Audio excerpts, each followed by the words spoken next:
Chapter 12 of 1 Kings. And Rehoboam went to Shechem, for all Israel will come to Shechem to make him king. It came to pass when Jeroboam the son of Nebat, who was yet in Egypt, heard of it, for he was fled from the presence of King Solomon, and Jeroboam dwelt in Egypt, that they sent and called him.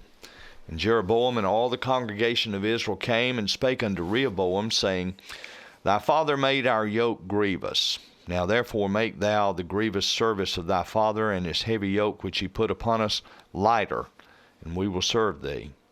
And he said unto them, Depart yet for 3 days, then come again to me. And the people departed.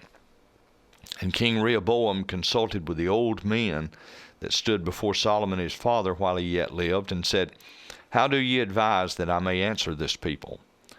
And they spake unto him, saying, If thou wilt be a servant unto this people this day, and wilt serve them, and answer them, and speak good words to them, then they will be thy servants forever.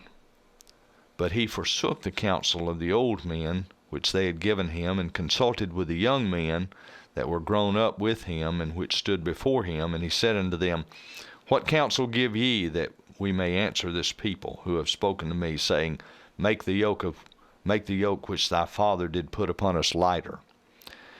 And the young men that were grown up with him spake unto him, saying, Thus shalt thou speak unto this people that spake unto thee, saying, Thy father made our yoke heavy, but make thou it lighter unto us.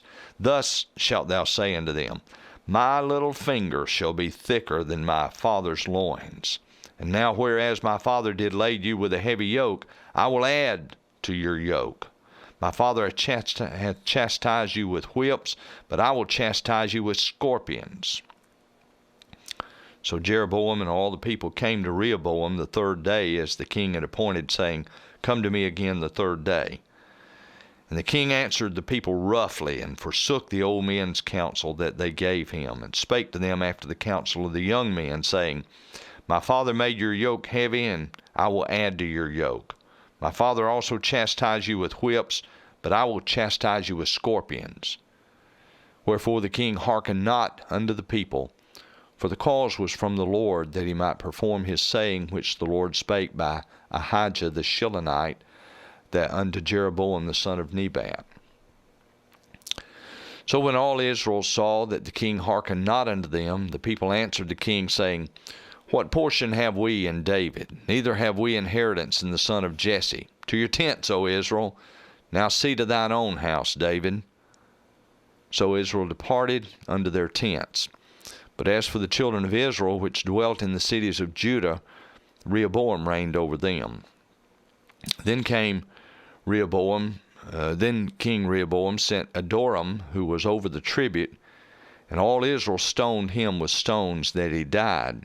Therefore King Rehoboam made speed to get him up to his chariot to flee to Jerusalem. So Israel rebelled against the house of David unto this day. And it came to pass, when all Israel heard that Jeroboam was come again, that they sent and called him unto the congregation, and made him king over all Israel. There was none that followed the house of David, but the tribe of Judah only. And when Rehoboam was come to Jerusalem, he assembled all the house of Judah with the tribe of Benjamin, 180,000 chosen men, which were warriors, to fight against the house of Israel, to bring the kingdom again to Rehoboam the son of Solomon. But the word of God came unto Shimei, the man of God, saying, Speak unto Rehoboam the son of Solomon, king of Judah, and unto all the house of Judah and Benjamin, and to the remnant of the people, saying, Thus saith the Lord, Ye shall not go up, nor fight against your brethren, the children of Israel. Return every man to his house, for this thing is from me. They hearkened therefore to the word of the Lord, and returned to depart according to the word of the Lord. Then Jeroboam built Shechem in Mount Ephraim, and dwelt therein, and went out from thence and built Penuel. And Jeroboam said in his heart, Now shall the kingdom return to the house of David. If this people go up to do sacrifice in the house of the Lord at Jerusalem, then shall the heart of this people turn again unto their Lord, even unto Rehoboam king of Judah. And they shall kill me, and go again to Rehoboam king of Judah. Whereupon the king took counsel, and made 2 calves of gold, and said unto them, It is too much for you to go up to Jerusalem. Behold thy gods, O Israel, which brought thee up out of the land of Egypt. And he set the one in Bethel, and the other put he in Dan. And this thing became a sin, for the people went to worship before the one, even unto Dan. And he made an house of high places, and made priests of the lowest of the people, which were not of the sons of Levi. Jeroboam ordained a feast in the 8th month, on the 15th day of the month, like unto the feast that is in Judah, and he offered upon the altar. So did he in Bethel, sacrificing unto the calves that he had made. And he placed in Bethel the priests of the high places which he had made. So he offered upon the altar which he had made in Bethel the 15th day of the 8th month, even in the month which he had devised of his own heart, and ordained a feast unto the children of Israel. And he offered upon the altar and burnt incense.